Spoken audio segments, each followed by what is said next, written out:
आदाब, कश्मीर न्यूज के साथ मैं हूं मुनज़्ज़ा शाह। वजीर आजम नरेंद्र मोदी ने जूनागढ़ गुजरात में रैली से खिताब के दौरान कहा कि वो कांग्रेस को चैलेंज करते हैं कि वो दफा 370 वापस नहीं ला सकते और ना ही सीएए को हटा सकते हैं। मोदी ने कहा कि उन्होंने 3 तलाक पर कानूनी तौर पर पाबंदी लगाई है ताकि मुल्क की मुसलमान बेटियों को इज्जत के साथ जीने का हक मिले।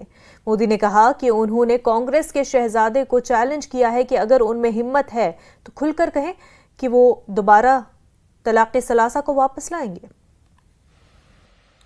अगर सरदार पटेल होते तो देश का संविधान जम्मू कश्मीर में भी शान से लगा होता, लेकिन जो काम सरदार साहब का अधूरा रह गया, ये धरती का संतान, आपका संतान, ये सेवक उसे पूरा कर पाया। 370 गए, 370 को जमीन में गाड़ चुका हूं। और मैं कांग्रेस के शाही परिवार को, कांग्रेस के शहजादे को खुली चेतावनी देता हूं, अगर उनके हिडन एजेंडा है तो हिम्मत के साथ देश के सामने आके कहे कि वो धारा 370 फिर से लागू करेंगे।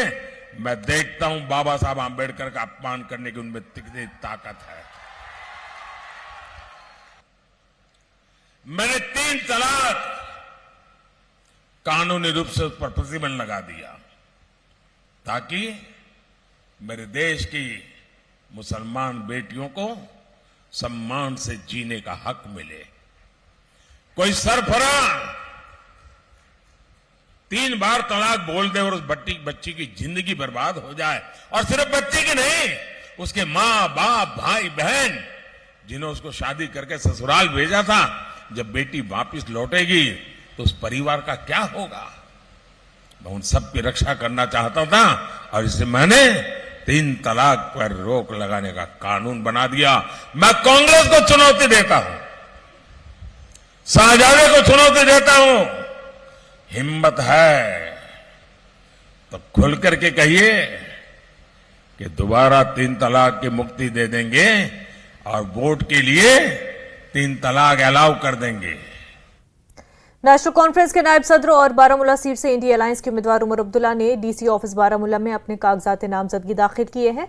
उमर ने कहा कि 10 साल बाद उन्होंने किसी भी इलेक्शन के लिए कागजात नामजदगी दाखिल किए। उमर ने कहा कि इलेक्शन वाकई अहम है क्योंकि ये 5 अगस्त के फैसले के बाद हो रहा है। उमर ने दावा किया कि वो जम्मू कश्मीर की 5 और लद्दाख की 1 सीट भी जीत लेंगे। उमर ने कहा कि इलेक्शन कमीशन बीजेपी की तरफदारी कर रही है। उन्होंने ये भी कहा कि बीजेपी मजहब को अपने कार्ड के तौर पर इस्तेमाल कर रही है।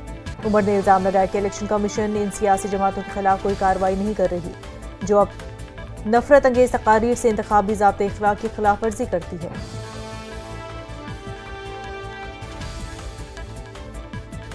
बीजेपी की आदत है और पता नहीं क्यों इलेक्शन कमीशन की तरफ से उन्हें खुली छूट दी गई है कि इलेक्शन में वो मजहब का इस्तेमाल करें। बाकियों को तो कहा जाता है कि मॉडल कोड ऑफ कंडक्ट के तहत आप इलेक्शन में मजहब का इस्तेमाल नहीं कर सकते हो, ना वोट मांगने के लिए ना लोगों को लड़वाने के लिए।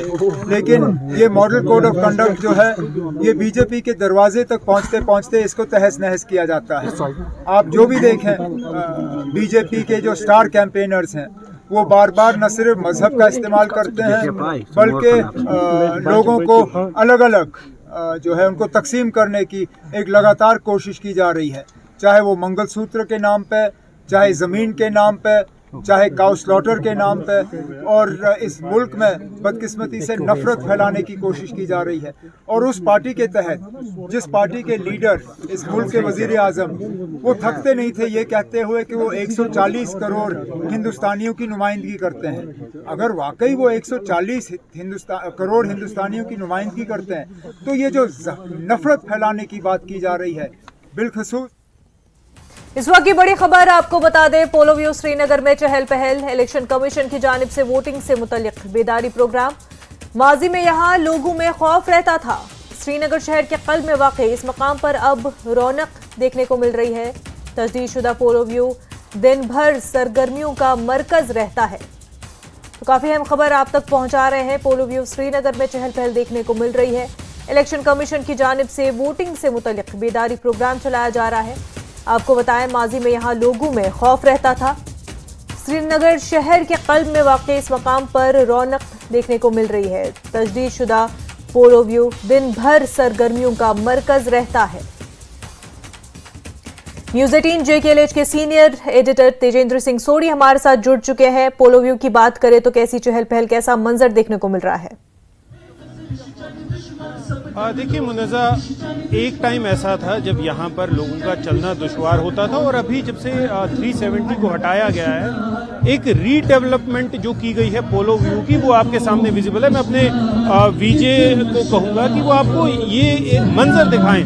देखिए, बड़ा रेयर इवेंट था कि कभी यहाँ पर शाम के टाइम पे इस तरह का म्यूजिकल इवेंट होता था जिसे लोकल रेसिडेंट्स यहाँ पर भारी तादाद में आके विटनेस कर रहे हैं। आप देख लीजिए, ये वो लोग हैं, कश्मीरी आम शहरी, जो यहाँ पर इस इवेंट को देख रहे हैं। देखिए, जब 370 यहाँ पर इन प्लेस था तो लोगों का शाम के टाइम यहाँ पर आना बिल्कुल भी जो था पॉसिबल नहीं था। लेकिन आप देख सकते हैं कि जिस तरह का माहौल बना हुआ है, म्यूजिकल बैंड्स यहाँ पर प्ले कर रहे हैं, तो ये उन लोगों के लिए करारा जवाब है जो हमेशा से ये सवाल उठा रहे हैं कि घाटी में क्या बदला है। आप देखिए, ये बदलाव आया है कि जम्मू कश्मीर का जो यूथ है, स्पेशली कश्मीर का यूथ, जो अपने घरों से बाहर नहीं निकल पाता था एक टाइम पे जहाँ पर हालात खराब रहते थे, और आप देखिए भारी संख्या में इवन जो कुर्सियां यहाँ पर लगी हुई हैं वो भी कम पड़ रही हैं। देखिए, हालांकि ये जो इवेंट है, इलेक्शन कमीशन का एक इवेंट है जहां पर अवेयरनेस फैलाई जा रही है लोगों में कि वो भारी संख्या में आके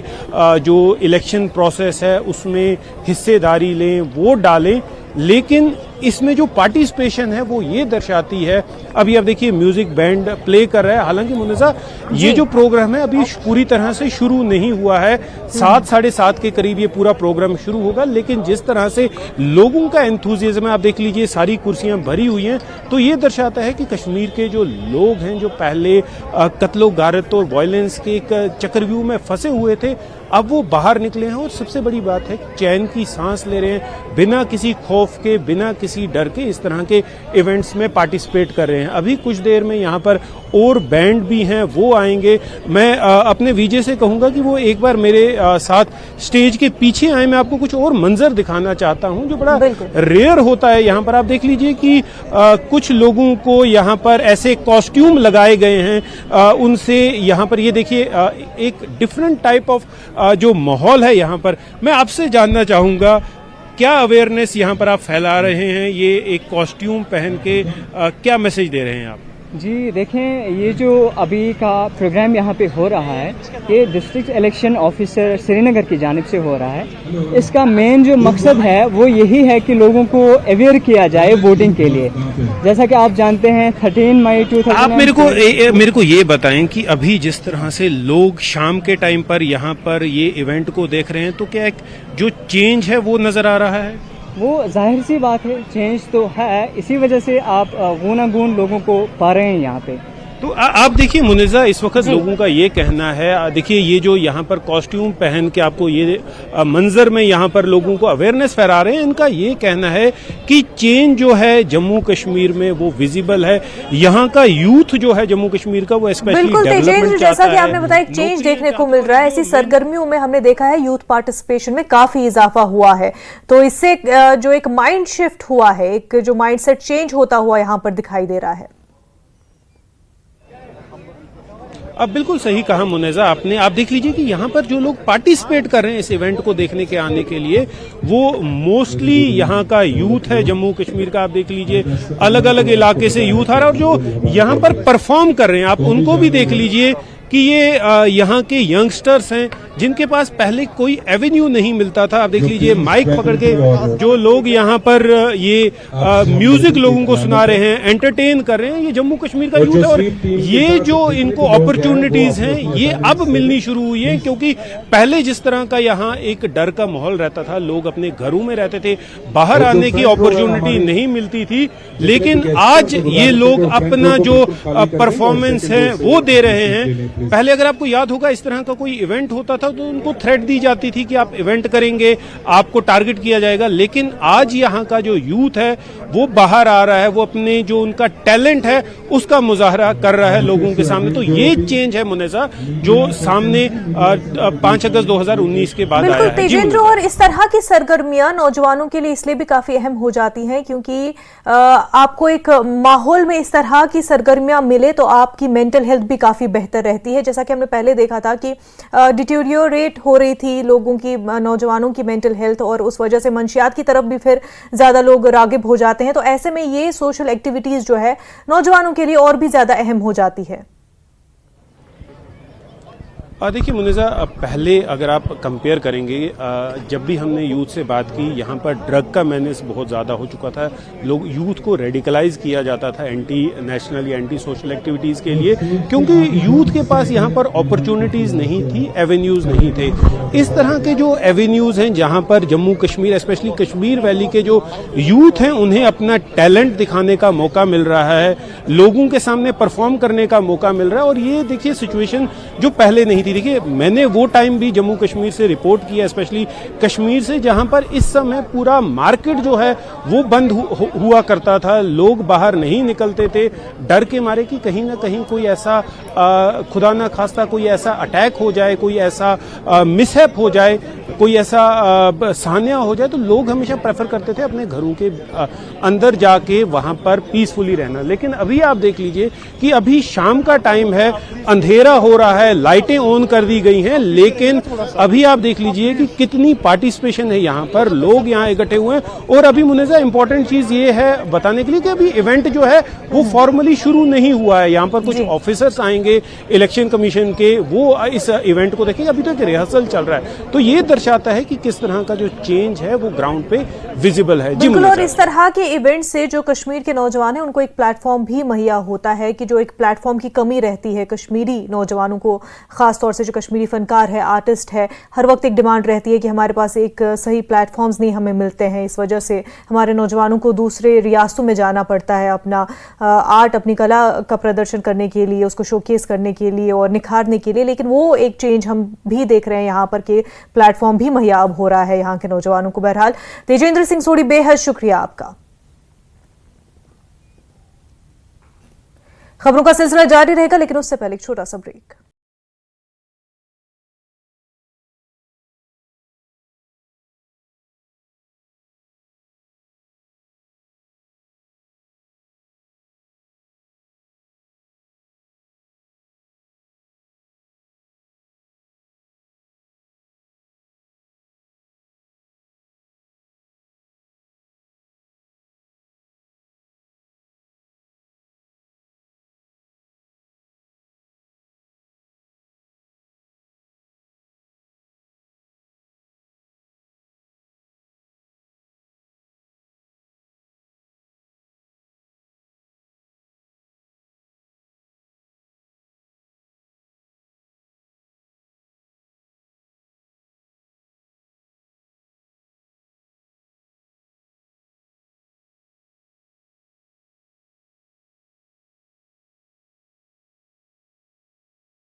ब्रेक के बाद आपका खैर मकदम है। शौकत अली स्टेडियम बारामूला में नेशनल कॉन्फ्रेंस और कांग्रेस की मुश्तरका रैली मुनक्किद हुई। उमर अब्दुल्ला, वक़ार सुलवानी, सकीना येतू, सलमान सागर और दीगर रहनुमा मौजूद थे। उमर ने कहा कि उन्होंने अनंतनाग राजौरी के इंतखाबात मुलतवी कर दिए गए, मगर उन्हें उम्मीद है कि वो यहाँ के लोगों को देखकर खौफज़दा नहीं होंगे और यहाँ के इंतखाबात को भी मुलतवी नहीं कर देंगे।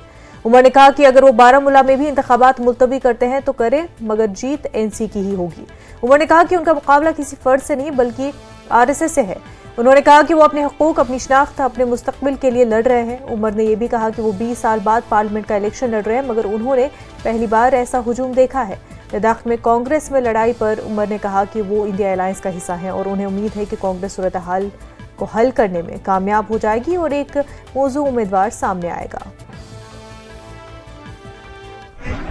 रोज तकरीरों में माइनॉरिटीज को निशाना बनाया जा रहा है। ये इस मुल्क के लिए अच्छी बात नहीं है। 4 जून को किसी ना किसी तरह इलेक्शन के नतीजे निकल आएंगे, लेकिन उसके बाद 5 साल मुल्क चलाना है।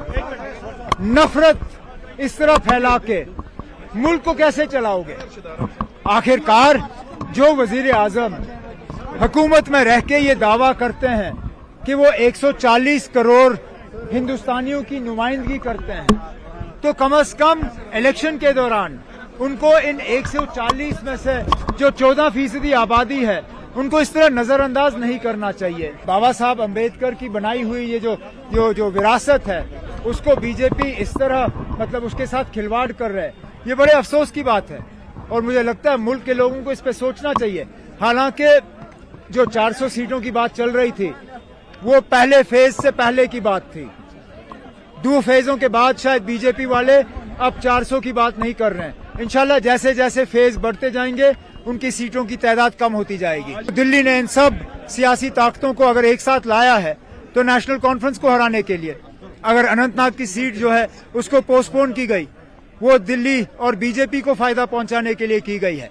तो इसलिए हम कहते हैं ना, अब हमारी लड़ाई जो है किसी फर्द के खिलाफ नहीं है, हमारी लड़ाई सीधा सीधा दिल्ली, बीजेपी और नागपुर के खिलाफ है। National conference is part of the India block. Obviously, we hope that the Congress is able to resolve this situation and a suitable candidate is put forward. I'm not going to get into this tussle of which sort of side the Congress should support. Our only thing is that put forward a candidate, and obviously National Conference as part of the alliance will do its duty. BJP ने कश्मीर से कोई उम्मीदवार खड़ा नहीं किया, फिर भी ये पार्टियां बीजेपी की मकबूलियत से खौफजदा है। इन बातों का इजहार पार्टी के तर्जुमान अल्ताफ ठाकुर ने किया और उन्होंने कहा कि एनसी और पीडीपी को लगता है कि कश्मीर में जीत और हार का फैसला सिर्फ बीजेपी करेगी, इसलिए वो इस तरह की बातें कर रहे हैं। हमारे साथ बीजेपी के तर्जुमान अल्ताफ ठाकुर मौजूद हैं, सीधे उनसे बात करते हैं। सर, उमर अब्दुल्ला ने आज नॉमिनेशन फाइल किया है और सीधे तौर पर बीजेपी पर इल्जाम लगाया है कि बीजेपी जो है मजहब की सियासत कर रही है।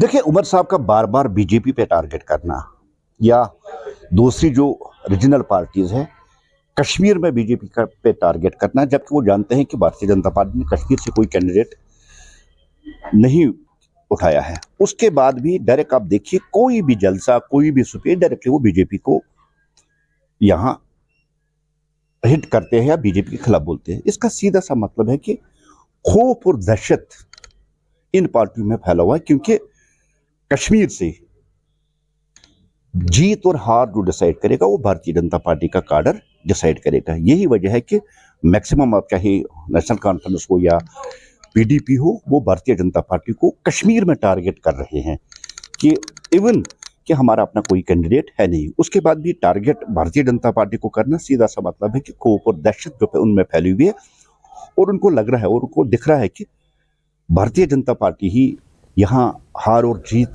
का जो फैक्टर है वो डिसाइड करेगी, इसलिए उनके दिल में खौफ और दहशत फैला हुआ है। अपने राजौरी दौरे के दौरान पीडीपी सदर महबूबा मुफ्ती मुसलसल रोड शो कर रही हैं। मुफ्ती ने आज भी मुख्तलिफ रोड शो मुनक्किद किए। लोगों की बड़ी तादाद ने उनके रोड शोज में शिरकत की। महबूबा ने बीजेपी को निशाना बनाते हुए कहा कि ये पार्टी और बिजली की लड़ाई नहीं बल्कि ये हमारे हकूक की लड़ाई है। उन्होंने कहा कि पहले मरकजी हुकूमत ने जम्मू कश्मीर से सब कुछ छीन लिया और अगर अब वो रियासत का दर्जा बहाल करेंगे तो ये कोई एहसान नहीं होगा। दिन भी आज लगातार रोड शो कर रही हैं। इस वक्त पीपीडीपी की अध्यक्ष महबूबा मुफ्ती जो है, आप देख सकते हैं तस्वीरों में किस तरह से बड़ी तादाद में लोग जो हैं उनके इस रोड शो में शामिल हो रहे हैं और रोड शो के दौरान महबूबा मुफ्ती लोगों को संबोधित कर रही हैं। महबूबा मुफ्ती ने एक बार फिर भाजपा पर निशाना साधा। उन्होंने कहा कि भाजपा के जो कैंडिडेट हैं, अपनी पार्टी के कैंडिडेट हैं, उनकी जमानत यहाँ पर जब्त होगी। उन्होंने अमित शाह जी द्वारा दी गई स्टेटमेंट पर भी सवालिया निशान खड़ा किया। उन्होंने कहा कि हमें स्टेटमेंट वापस चाहिए, हमें जुमलेबाजी नहीं चाहिए। न्यूज़ 18 के लिए राजौरी से मैं शक्ति शर्मा। अपनी पार्टी के सदर सईद अल्ताफ बुखारी ने कहा कि हदबंदी के वक्त अगर मरकजी सरकार ने उनका मुतालबा माना होता तो आज राजौरी अनंतनाग नशिस्त पर इंतखाबात को मौखर नहीं करना पड़ता। बुखारी ने कहा कि यहाँ पुलिस राज चलने नहीं दिया जाएगा। उन्होंने कहा कि अगर किसी को यहाँ खतरा महसूस होता है तो वो पुलिस से होता है। उन्होंने कहा कि अपनी पार्टी की बीडीसी चेयरपर्सन को अगवा करने के बाद पीडीपी से मिलाने में पुलिस की मदद ली गई। इन बातों का इजहार बुखारी ने शोपियां जिले में एक पार्टी कन्वेंशन के दौरान किया। बुखारी ने इशारा देते हुए पुलिस पर इल्जाम आयद करते हुए बताया कि यहाँ की पुलिस पीडीपी के साथ मिली हुई है। उन्होंने बताया कि पुलिस को गैर जानिबदार रहना चाहिए।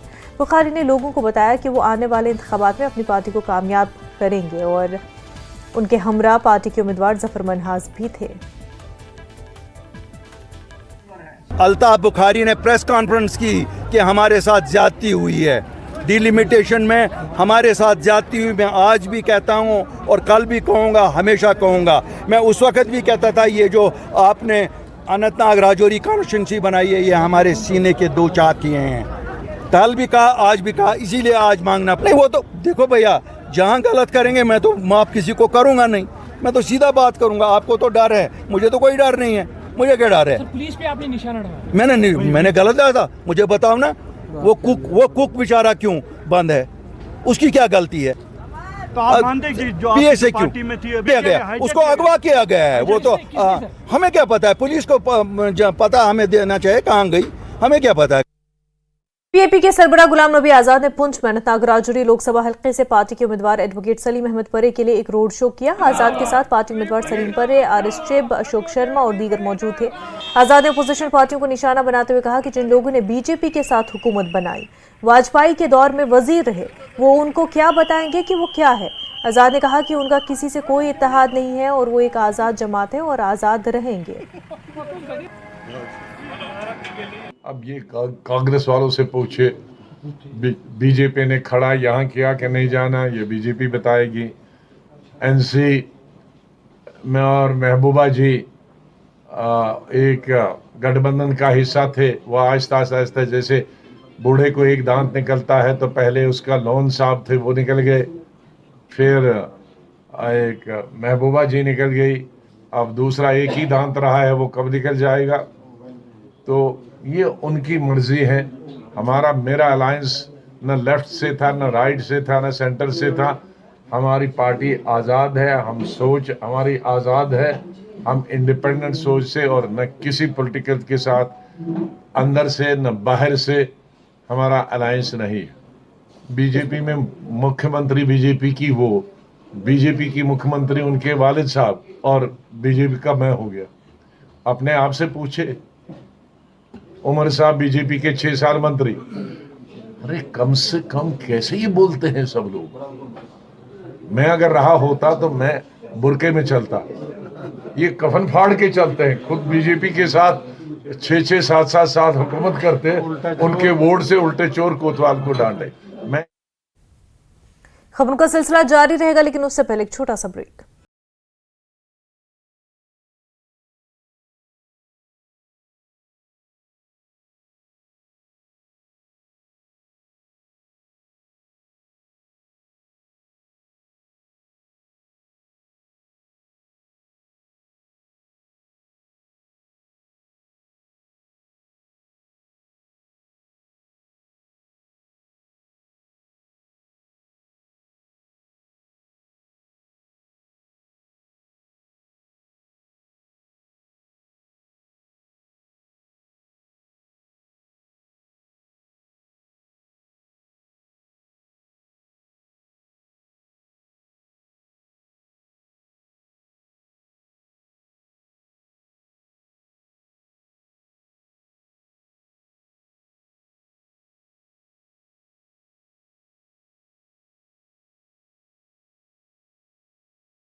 ब्रेक के बाद आपका खैर मकदम है। बारामुल्ला लोकसभा हलके के लिए पीडीपी उम्मीदवार फयाज अहमद मीर ने कहा कि उमर अब्दुल्ला इस इत्तेहाद को तोड़ने के पीछे का वो शख्स है जिसकी वजह से मकामी सियासी जमातों के दरमियान पहले से तयशुदा मुज़ाकरात को तकसीम किया गया। उन्होंने इल्ज़ाम लगाया कि सजाद लोन और उमर अब्दुल्ला को बिलतरतीब बीजेपी और शिवसेना की हिमायत हासिल है और पीडीपी तनहा इलेक्शन लड़ रही है। उन्होंने मजीद कहा कि पीडीपी और इसके लीडरों को दबाने के लिए दबाव के हथकंडे बनाए जा रहे हैं, लेकिन अवाम हर चीज़ से वाकिफ है और अच्छे और बुरे सियासतदानों के दरमियान फैसला कर सकते हैं। वो बारामुल्ला में कागजात नामजदगी दाखिल करने के बाद मीडिया से गुफ्तगू कर रहे थे। फयाज मीर के साथ नयन अख्तर, रफीक की इस इत्तेहाद को तोड़ा। जो पीएजीडी बना था वो किस काज के लिए बना था वो हर एक जम्मू कश्मीर के फर्द को पता है। और जब से उनको कुछ दिल्ली से दबाव आया होगा या किसी और जगह से, तो उन्होंने जब कहा कि पीडीपी चौथे नंबर पे है और साउथ कश्मीर या सेंट्रल कश्मीर में जिस तरह लोग निकले, हमारी पार्टी सदर महबूबा जी का साथ दे रहे हैं जज्बे जोश के साथ, तो उमर साहब आप कुछ भी कह सकते हैं। असल में हकीकत यह है कि उमर साहब को क्या मजबूरी थी कि उन्होंने हिल काउंसिल लेह में अपोजिशन लीडर सिरिंग नामग्याल ने लद्दाख पार्लिमानी सीट से कांग्रेस के उम्मीदवार के तौर पर अपने कागजात नामजदगी दाखिल किए। उनके साथ इलाकाई कांग्रेस कमेटी लद्दाख के सदर नवांग रेगजिन जोरा, जिला कांग्रेस सदर लेह रेगजिन नामग्याल और दीगर भी थे और इस दौरान निकाले गए जुलूस में कांग्रेस काउंसलर और पार्टी कारकुनान मौजूद थे। नामग्याल ने यकीन दिलाया कि वो लद्दाख के तहफ़्फ़ुज़ के मुतालबात की हिमायत करेंगे और उनके कौमी मंशूर में 6वें शेड्यूल का भी जिक्र है।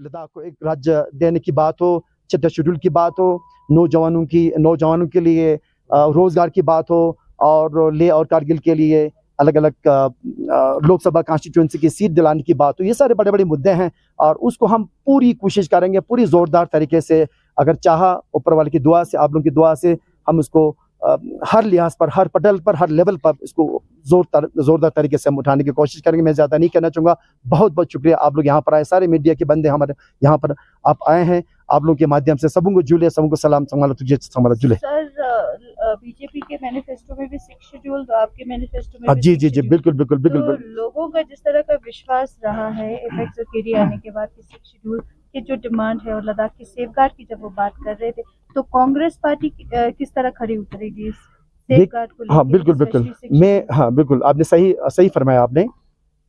कांग्रेस पार्टी ने, आप शायद सबों ने देखा होगा, एक ऐतिहासिक कदम लिया लद्दाख के प्रति। जो हमारे जो मैनिफेस्टो है ना, उससे आने से पहले मैं आपको बताना चाहूँगा, आप लोगों को मालूम है कि हमारे सांसद अंबिका सोनी जी, दिग्विजय सिंह जी और हमारे युवा नेता राहुल गांधी जी ने इन सारी बातों को उठाया, खासकर 6ठे शेड्यूल की मांग को लेकर। और खुशी की बात यह है कि हमारे स्टेट के प्रेसिडेंट कारगिल जोरा जी ने जो पिछले साल जो हमारा जो रायपुर में जो अधिवेशन हुआ था, जो हमारा कन्वेंशन हुआ था, उसमें भी इस बात को उठाया था। बहुत गंभीरता से हमारे कांग्रेस के सभी नेताओं ने इस बात को महसूस किया और उसको अपना 6ठे शेड्यूल को के बारे में सोचा उन्होंने। और उसी के चलते जो हमारा जो मैनिफेस्टो है, जो नेशनल मैनिफेस्टो जो जारी की गई है पूरे भारत में, जो रिलीज किया गया है, हम सब के लिए खुशी की बात है कि उसमें 6ठा शेड्यूल को लेकर लद्दाख को 6ठा शेड्यूल देने की बात की है और कांग्रेस वचनबद्ध है। और हमने ये देश के सामने हमने ये वचन लिया है हमारे मैनिफेस्टो के द्वारा। जो नया पत्र जो हमने मैनिफेस्टो जारी की है, एक ऐतिहासिक कदम है। वो अपने आप में एक तरह से मास्टर स्ट्रोक है, एक से खूबसूरत जो मैनिफेस्टो जो जारी की है कांग्रेस के अध्यक्ष ने, मल्लिकार्जुन खड़गे जी ने, राहुल गांधी जी ने, उसमें साफ तौर पर लद्दाख को 6ठे शेड्यूल देने की। करगिल नेशनल कॉन्फ्रेंस और कांग्रेस के मुश्तरका उम्मीदवार हाजी हनीफा जान से मुतल्लिक एक सवाल के जवाब में सिरिंग नामग्याल ने कहा कि कांग्रेस पार्टी एक खानदान की तरह है। उन्होंने कहा कि वो एक खानदान के रुकन के तौर पर काम करेंगे और बाकी सब अवाम पर छोड़ देंगे। नामग्याल ने कहा कि करगिल कांग्रेस के लीडरों और कारकुनों को राजी करना मुश्किल होगा, मगर उन्हें उम्मीद है कि अच्छा रिस्पॉन्स मिलेगा। मकसद होगा अगर ऊपर वाले की कृपा से और लोगों की कृपा से अगर मुझे एक मौका मिलता है संसद में जाने का, तो मेरा पहला जो मेरा एजेंडा होगा, जो मेरा ऑब्जेक्टिव होगा, लद्दाख को बचाना। लद्दाख की लद्दाख को ज़िंदा रखना, लद्दाख का वजूहत को ज़िंदा रखना, लद्दाख की आइडेंटिटी को ज़िंदा रखना। और लद्दाख में चाहे लेह का खित्ता हो, चाहे करगिल का खित्ता हो, चाहे हमारे बौद्ध मुसलमान क्रिश्चियन जो भी भाई बहन हो, जो लद्दाख की कल्चर को, लद्दाख की संस्कृति को, इसको बचाना बहुत ज़रूरी होगा। और जो एक 4 पॉइंट एजेंडे की जो बात की है एपेक्स और केडीए की तरफ से, जो सबके सामने है, सरकार के सामने है, तो उसको आगे रखना, उसके लिए काम करना, ये सबसे पहला मेरा लक्ष्य होगा। आपके वर्कर जो कांग्रेस यूनिट की करगिल में है, उनको मनाने कितना चैलेंजिंग रहेगा आपके लिए? हमारे कांग्रेस के जो लीडर्स हैं, माननीय हमारे करबला जी, रज़ा जी, हमारे डीसीसी प्रेसिडेंट नासिर मुंशी जी हैं, और बहुत सारे लीडर्स हमारे वर्कर्स हैं, सोच समझदार लोग हैं, पढ़े लिखे लोग हैं, अपना जिम्मेवारी वो अच्छी तरह समझते हैं। कितना इम्पोर्टेंट होगा सबको मिलजुल कर एक ही छत के नीचे, क्योंकि हम सारे कांग्रेस के परिवार के एक सदस्य हैं, उसको चलते कैसे हमें काम करना पड़ेगा, कैसे इस मैंडेट के ऊपर हमें सोचना पड़ेगा, अपना सपोर्ट देना पड़ेगा। हाँ, ये भी एक सच्चाई हमारे सामने है कि करगिल कांग्रेस और करगिल एनसी ने कल एक कॉमन कैंडिडेट निकाला, हनीफा जान साहब मैदान में उतर चुके हैं, वो भी एक चीज़ हमारे सामने है। तो ये इतना आसान होने नहीं जा रहा है, ये काफ़ी मुश्किल होगा हमारे लिए। मैं लोगों पे छोड़ता हूँ, मुझे पूरा उम्मीद है कि लोग इस वक्त आज के एक चैलेंजिंग सिचुएशन में, जहाँ पर एक ट्रांजिशन पीरियड चल रहा है, यूटी को खड़ा करना है, लोग थोड़ा नाराज़ हैं यहाँ पर यूटी को लेकर, जितना भी यहाँ पर एक अरेंजमेंट्स होना चाहिए था। और मुझे पूरा उम्मीद है कि करगिल की जनता, खासकर हमारे करगिल के कांग्रेस के लोग, बड़े छोटे भाई बहन सारे सोच समझकर इस बार कांग्रेस के हाथ पर, शायद मुझे लगता है, दुआ है कि वो इस पर गंभीरता से सोच के अपना हिमायत। नेशनल कॉन्फ्रेंस करगिल कांग्रेस और बीजेपी के बाद लद्दाख पार्लिमानी सीट के लिए एक और उम्मीदवार मैदान में आ गया है। मारूफ समाजी कारकुन सज्जाद हुसैन करगिली ने बतौर आज़ाद उम्मीदवार इलेक्शन में हिस्सा लेने का फैसला किया। करगिली का कहना है कि वो कल पर्चे नामजदगी दाखिल करेंगे। कुछ रोज से मुसलसल फ़ोन कॉल्स के ज़रिए और शख्सी मुलाकातों के ज़रिए बहुत सारों से गहरी कंसल्टेशन के बाद हमने ये फ़ैसला लिया है कि हम कल 3 मई 2024 को लद्दाख पार्लिमानी हल्के के लिए बहैसियत आज़ाद उम्मीदवार पर्चे नामजदगी जमा करने जा रहे हैं। आप तमाम लोगों से अपील करता हूं कि आप हमारे इस कदम में, जो हमने लद्दाख के जो 4 अहम मांगे हैं, जिसमें ख़ासकर स्टेटहुड, 6 शेड्यूल, हमारे बेरोज़गार नौजवानों के मसाइल, पब्लिक सर्विस कमीशन का इशू हो, या लद्दाख को अलग से पार्लिमानी हल्का बनाए जाने की, 2 पार्लिमानी हल्के बनाए जाने की जो हमारी मांग चल रही है। इसके अलावा करगिल के गुनागू मसाइल, लेह के गुनागू मसाइल, और हर इलाके से हर शख्स का एक इशू इस वक्त कहीं ना कहीं जो है लोग परेशानी से जूझ रहे हैं। इन तमाम परेशानियों को ऐवान बाला तक पहुँचाने, हुक्काम बाला तक पहुँचाने और इसको हल करने के एक अज़्म के साथ ये फ़ैसला लिया गया है। मुझे उम्मीद है आप तमाम लोग इस फैसले का हिस्सा बनेंगे और आप इस रोशन मुस्तकबिल के लिए हमारी। वक्त हो गया एक छोटे से ब्रेक का, जल्द होंगे।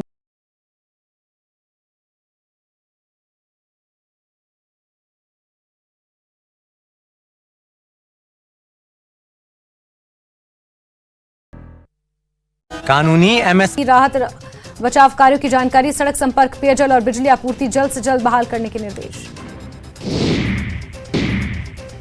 किश्तवाड़ में रात 1:33 पर महसूस किए गए भूकंप के झटके, रेक्टर स्केल पर 3.4 रही तीव्रता, 30 किलोमीटर गहराई में था भूकंप का केंद्र। पुंछ जिले को कश्मीर से जोड़ने वाले ऐतिहासिक मुगल रोड पर आज भी बर्फ हटाने का अभियान जारी, मंगलवार शाम को मुगल रोड पर हुई थी बर्फबारी।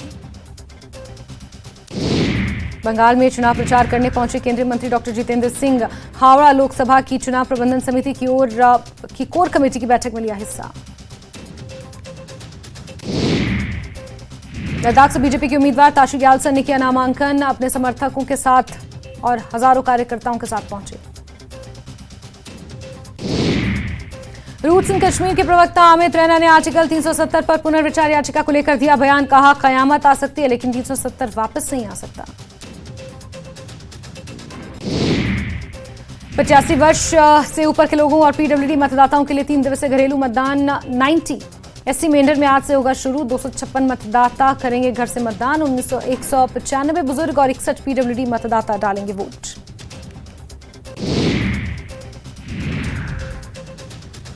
पाकिस्तानी संसद में उठा धर्म परिवर्तन का मुद्दा। सेनेटर दानिश कुमार ने उठाया मुद्दा, कहा हिंदू लड़कियों को अपना धर्म बदलने के लिए किया जा रहा मजबूर।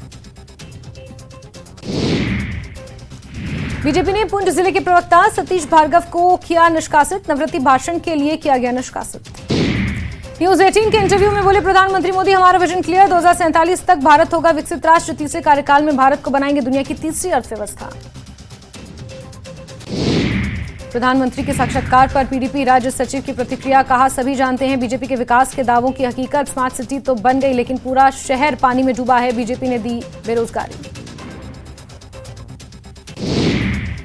प्रधानमंत्री के इंटरव्यू पर नेशनल कॉन्फ्रेंस नेता सलमान सागर की प्रतिक्रिया, कहा जम्मू कश्मीर में जो कुछ भी है वो सिर्फ नेशनल कॉन्फ्रेंस और 2014 से पहले की सरकारों की देन है। केंद्रीय गृह मंत्री अमित शाह का कांग्रेस पर उनका डीप फेक वीडियो बनाने का आरोप, कहा आरक्षण समर्थक है बीजेपी। रेवन्ना मामले में बीजेपी का स्टैंड साफ, महिलाओं का अपमान बर्दाश्त नहीं।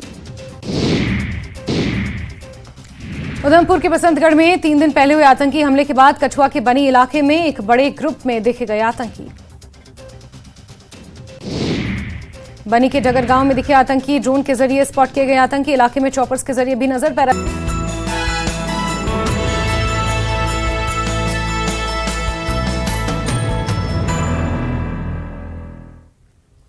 ब्रेक के बाद आपका खैर मकदम है। पीपल्स डेमोक्रेटिक पार्टी के तर्जुमान डॉक्टर हरबख्श सिंह ने पार्टी के जोनल सदर कुतुबुद्दीन शाह के हमरा त्राल के आरीगाम और हफुनगीनपुरा का दौरा किया। सिंह ने कई अवामी वफूद के अलावा पार्टी कारकुनान से बातचीत की। उन्होंने लोगों से अपील की कि वो पीडीपी के हक में वोट डालें। सिंह ने उम्मीद जाहिर की कि जिस तरह से लोगों ने त्राल में पीडीपी को अब तक इज्जत बख्शी है वो इस सिलसिले को जारी रखें। सुबह पहले हम आड़ीगाम में गए, वहाँ हमने कुछ लोगों से जो हमारे वर्कर हैं पहाड़ी गांव के और जी-इज़्ज़त शहरी हैं उनके साथ बात की, क्योंकि हमारा इलेक्शन का सीज़न चल रहा है। उसी सिलसिले में एक थोड़ी सी छोटी सी इंटरेक्शन नगीनपुरा हफू में भी रखी थी। तो हमारा मकसद यही है यहाँ आके लोगों को ये बताना कि जो आने वाला इलेक्शन है ये बड़ा इम्पॉर्टेंट इलेक्शन है, इसमें पार्टिसिपेशन करें। सबसे पहली बात होती है पार्टिसिपेशन की। जो हमारा पिछले इलेक्शंस रहे हैं, पिछला पार्लियामेंट इलेक्शन, वहाँ 1% वोट पड़े थे और 1% वोट पड़ने की वजह से हमारी मर्जी का ये पार्लियामेंट मेंबर नहीं आया, और जो हमारी मर्जी का पार्लियामेंट मेंबर नहीं आया उसने मुड़ के त्राल नजर नहीं दी। भारतीय जनता पार्टी ने पार्टी के रियासी जनरल सेक्रेटरी विबोध गुप्ता की सदारत में एक मीटिंग का इनेकाद किया। पार्टी कारकुनों से लोकसभा इंतखाबात को लेकर तबादला ख्याल किया गया। विबोध गुप्ता का कहना है कि नेशनल कॉन्फ्रेंस और पीडीपी को हराना है, जिसके लिए तमाम वर्कर्स को जमीनी सतह पर काम करने की जरूरत है। उन्होंने अपनी पार्टी के उम्मीदवार की हिमायत में बात करते हुए कहा कि पुंछ राजौरी के नौजवान बल्ले से बहुत अच्छे खेलते हैं, यहाँ हर रोज मैच होते हैं और इस बार लोकसभा इंतखाबात में भी पुंछ राजौरी के लोग बल्ले से छक्के खेल रहे हैं। सीधे तौर पर भारतीय जनता पार्टी का मानना है नेशनल कॉन्फ्रेंस और पीडीपी को हमने अनंतनाग रजौरी पुंछ सीट से हमको हराना है। नेशनल कॉन्फ्रेंस और पीडीपी रजौरी पुंछ की को लेकर उन्होंने हमेशा ज्यादती की है। रजौरी पुंछ के लोगों के जज्बातों के साथ खेला है, यहाँ पर रहने वाले गुज्जर बकरवाल समाज के साथ खेला है। इंटर डिस्ट्रिक्ट रिक्रूटमेंट बैन करके हजार गुज्जर बकरवाल समाज के लोगों की नौकरी जो है वो नेशनल कॉन्फ्रेंस ने खाई है। गुज्जर बकरवाल समाज इस बार उनसे जरूर सवाल पूछेगा। उसी तरीके से पहाड़ी कबीले के लोगों के साथ भी उन्होंने बेइंसाफ़ी की और उन्होंने बार बार ये बात कही कि हम आपको एसटी का दर्जा देंगे, आप हमें वोट दो, लेकिन पहाड़ी कबीले को उन्होंने एसटी का दर्जा नहीं दिया, वो भारतीय जनता पार्टी ने दिया। जोरी पुंछ में रहने वाले ओबीसी समाज, जम्मू कश्मीर के अंदर रहने वाले ओबीसी समाज का गला भी घोटा नेशनल कॉन्फ्रेंस और पीडीपी ने। उनको 8% रिजर्वेशन जो है भारतीय जनता पार्टी ने दी है। उनको पॉलिटिकल रिजर्वेशन भी दी है, पंचायतों में भी दी है और लोकल बॉडीज़ में भी दी है। उसी तरीके से यहाँ पर रहने वाले हमारे जम्मू कश्मीर के अंदर रहने वाले सिख भाई बंधुओं के साथ भी इंसाफ किया है। आनंद मैरिज एक्ट जो है जम्मू कश्मीर में लागू किया गया। माननीय प्रधानमंत्री नरेंद्र भाई मोदी जी ने वीर बाल दिवस मनाकर हमारे सिख वीरों की, गुरु गोबिंद सिंह जी के परिवार के बलिदान को, उनके बच्चों के बलिदान को वो पूरी दुनिया को बताया कि भाई कैसे बलिदानी थे जिन्होंने उस समय धर्म की रक्षा के लिए अपनी जान जो है निछावर कर दी थी। कि ये भारतीय जनता पार्टी का पार्लियामेंट्री बोर्ड तय करता है कि हमको क्या फैसला करना है। जब आप एनडीए है, एनडीए का मतलब क्या है, आप अपनी लाइक माइंडेड पार्टीज के साथ आप समझौता करते हैं। जब समझौता करेंगे, किसी और को टिकट देंगे तो पार्टी का कैंडिडेट तो नहीं ना उतरेगा। लेकिन माननीय प्रधानमंत्री जी की नीतियों के ऊपर विश्वास करने वाले जो लोग हैं, जो उम्मीदवार हैं, जो पार्टियां हैं। वक्त हो गया एक छोटे से ब्रेक का, जल्द होंगे हाजिर।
सियाचिन के करीब चीनी सरगर्मियों पर वजारत खारजा के तर्जुमान रणधीर जायसवाल ने कहा कि हम शक्सागाम वादी को अपना इलाका समझते हैं। हमने 1963 के नाम निहाद चीन पाकिस्तान सरहदी मुआहदे को कभी भी कबूल नहीं किया, जिसके जरिए पाकिस्तान ने गैर कानूनी तौर पर इस जमीन को चीन को सौंप दिया। इस इलाके को चीन के हवाले करने और हकाइक को तब्दील करने की गैर कानूनी कोशिशों के खिलाफ हिंदुस्तान ने अपना एहतजाज दर्ज कराया और हिंदुस्तान ऐसा करने का हक महफूज रखता है। सक्षम वादी की जहाँ तक बात है, ये हमारा अपना, हम इसको अपना टेरिटरी मानते हैं, अपना क्षेत्र मानते हैं। हमने कभी ये स्वीकार नहीं किया है जो सो कॉल्ड तथाकथित पाकिस्तान चीन बाउंड्री जो एग्रीमेंट है 1963 का, उसको हम लोगों ने कभी नहीं माना है, जिसके ज़रिए जिसके ज़रिए पाकिस्तान ने ये जो ज़मीन है, वहाँ की जो क्षेत्र है, उसको चीन के अधीन किया था और हमने हमेशा इसका खंडन किया है। हमने अपना विरोध भी जारी किया है चीनी सरकार के साथ, चीनी साइड के साथ, कि आप जो ज़मीनी हकीकत है उसको बदलने की कोशिश ना करें। और हम हमेशा we have the right to reserve, we further reserve the right to take necessary measures. जो हमारा अपना मूल जो हमारी इंटरेस्ट हैं, उसको हम सेफगार्ड करने के लिए हर कोशिश करेंगे। लेफ्टिनेंट कर्नल मनोज सिन्हा ने राजभवन श्रीनगर में mission save life road safety rally का इफ्तिताह किया। सड़क की हिफाजत को फरोग देने और पूरे खित्ते में जिम्मेदार ड्राइविंग के कल्चर को फरोग देने की तरफ ये एक अहम कदम है। कश्मीर रोड सेफ्टी फाउंडेशन ने ट्रैफिक पुलिस के ताउन से और north star motor sports, auto wings, Toyota Srinagar और उजाला साइंस कश्मीर के ताउन से इस रैली का इनेकाद किया। Mission save lives road safety rally महफूज सड़कों को यकीनी बनाने और जिम्मेदार ड्राइवरों की नस्ल को परवान चढ़ाने के लिए एक मुश्तरका कोशिश की अक्कासी करती है। मकसद हमारी इस रैली का ये है कि जो हर साल 750 लोग रोड एक्सीडेंट में मारे जाते हैं, एक बहुत ही सीरियस फिगर है जो कॉन्फ्लिक्ट से भी ज़्यादा है, कोविड से भी ज़्यादा है। हम कोशिश कर रहे हैं कि इन हादसों को हम काबू पा सके। तो आज ऑनरेबल एलजी साहब ने इसको यहाँ से फ्लैग ऑफ किया है, जो कि अनंतनाग, गांदरबल, बारामूला, बडगाम, रामबन, डोडा, पुंछ, जम्मू कश्मीर के हर एक डिस्ट्रिक्ट में जाएंगे और हर एक डिस्ट्रिक्ट में जाके एक रोड सेफ्टी क्लब बनाया जाएगा, जहाँ पर वहाँ के डिस्ट्रिक्ट के लोगों को रजिस्टर किया जाएगा, तो कि वो एक रिस्पॉन्सिबल सिटीजन की तरह अपनी सोसाइटी के लिए, अपने डिस्ट्रिक्ट के लिए काम कर सके और आने वाले वक्त में जो 2024 हमारा ये साल है और आने वाले साल है उसमें हम सड़क हादसों में एक बहुत ही ड्रॉप देखने को मिले। पिछले 13-14 साल से JNK को नेशनल इंटरनेशनल रैलीज में रिप्रेजेंट किया है, तो हम लोग इनके साथ इसलिए जुड़े कि इनको ये बताने के लिए कि यहाँ के पास जम्मू कश्मीर में बहुत खूबसूरत टैलेंट है बच्चों के पास, जो वो वेस्ट कर रहे हैं अपना रोड रैश में, जे वॉकिंग में, तो वो एक सर्किट में लेके आए बाइकर्स को, गाड़ी वालों को।